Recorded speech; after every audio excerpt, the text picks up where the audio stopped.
Israel's Supreme Court on Sunday extended a deadline for Prime Minister Benjamin Netanyahu's government to pass a law related to military service for ultra-Orthodox Jews, a measure that could potentially provoke early elections.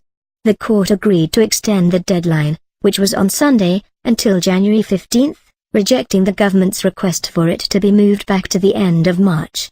Netanyahu's government has been seeking to have a law passed that could gradually see ultra-Orthodox Jewish students serve in the military like their secular counterparts, as mandated by the Supreme Court.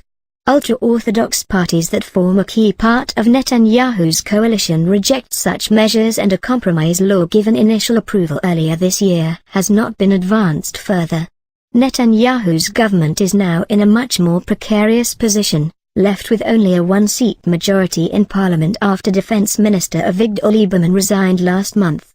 The premier says he wants his government to last until the end of its term in November 2019, but tensions surrounding the issue of ultra-Orthodox Jews and the military could derail those plans.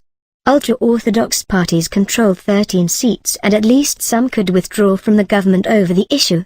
The need for a new bill arose after the Supreme Court in September 2017 struck down a law allowing ultra-Orthodox men to be exempted from military service until 2023. The court gave Parliament a year to pass a new law, before an initial extension pushed that back to December 2.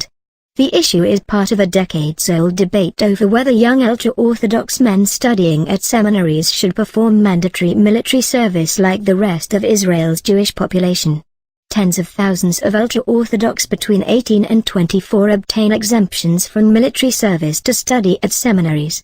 The compromise law would set targets on proportions of young ultra-Orthodox who would begin serving in the army, and establish financial penalties against seminaries that do not meet the goals.